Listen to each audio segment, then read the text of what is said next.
mind if I share the answer with you? It's not a joke. I mean, he spent a few minutes, maybe he caught a few waves, and he thought about it. And what he said to me was, when he's surfing, he thinks about his center of gravity. And I was a biomechanics major in college, and so I think a lot about how the body moves. And I've been actually teased a lot about this weekend about why am I walking around with shoes on and whatnot, but that's another story. But it makes sense to me that one would think about their center of gravity, and if you were to become great at a sport, it would be a good starting point.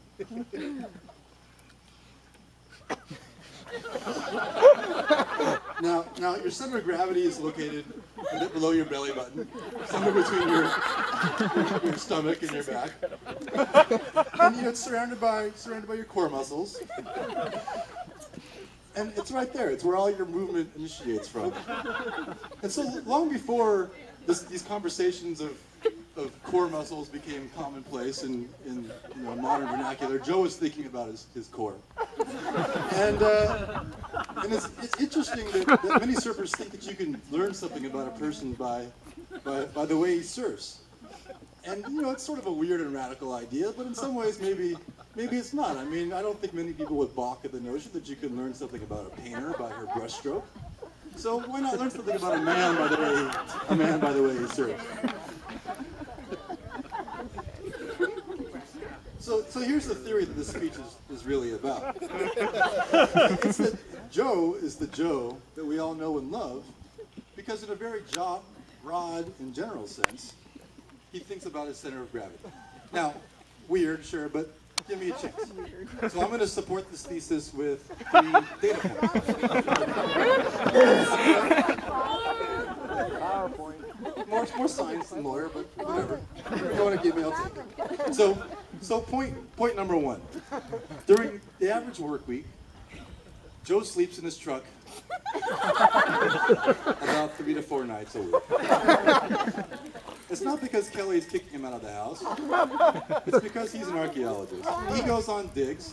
Now, bear in mind that his company gives him cash to purchase a hotel room. But in Joe's determination, the best place for him to spend the night is in his truck.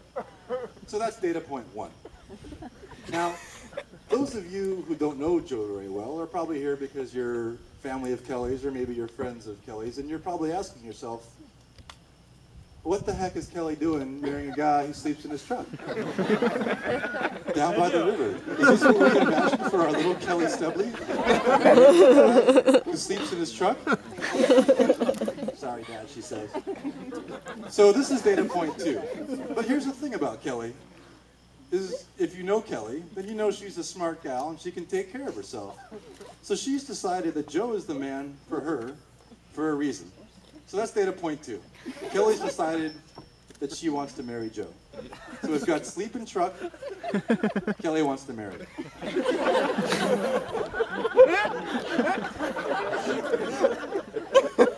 Now, back to the point I made earlier tonight, that this common refrain that the best reflection of a man is the people he chooses to call his friends. And I think the refinement that I'd like to add is that the best reflection of a man are both the people he calls his friends and his family. Because after all in life, your life is a reflection both of the choices that you make and the circumstances in which you are present. So the next toast is to all of us. To us. Yes! Yeah! Empress go!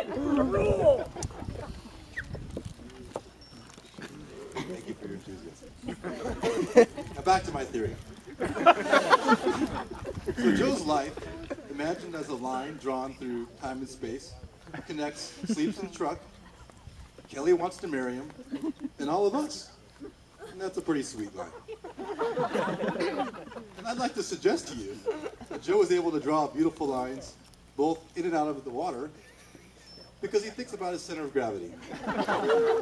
Now, if this was the 1950s, Joe would be known as a good guy. Now, we in the Hoover family have recently lost another good guy.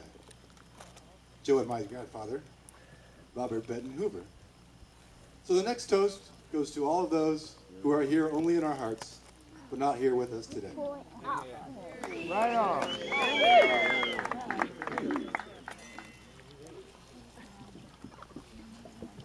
Feel free to top off your drinks. We're not done. Now, like Joe, Grandpa Bob loved the ocean. And about a month and a half or so ago, we had a surfer's funeral for Grandpa Bob, where we all paddled out at Cotton's Point in San Clemente, and spread his ashes at sea. After the ceremony, we had some speeches, and people talked about Grandpa Bob.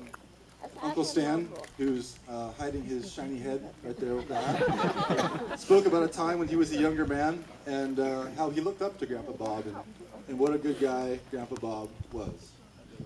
And after Stan spoke, Joe spoke, and Joe in turn spoke about what a good guy Stan is. And so I'm here only to affirm for you, Joe, that you stand squarely in line with these guys as a good man.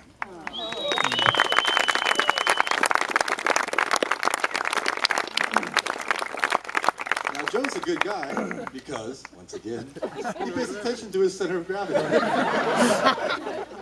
If you pull the lens way back from surfing to life, I think your center of gravity becomes a study on your core values and your commitment to those core values. Because after all, if you start with your core values, you have thoughts that build on those core values. You have speech that comes from those thoughts. You take actions that reflect that speech. From those actions, you build your habits. And from that habit, you determine your character. Now, when I think of Joe's character, I think that he's honest, trustworthy, imaginative, frugal, magical,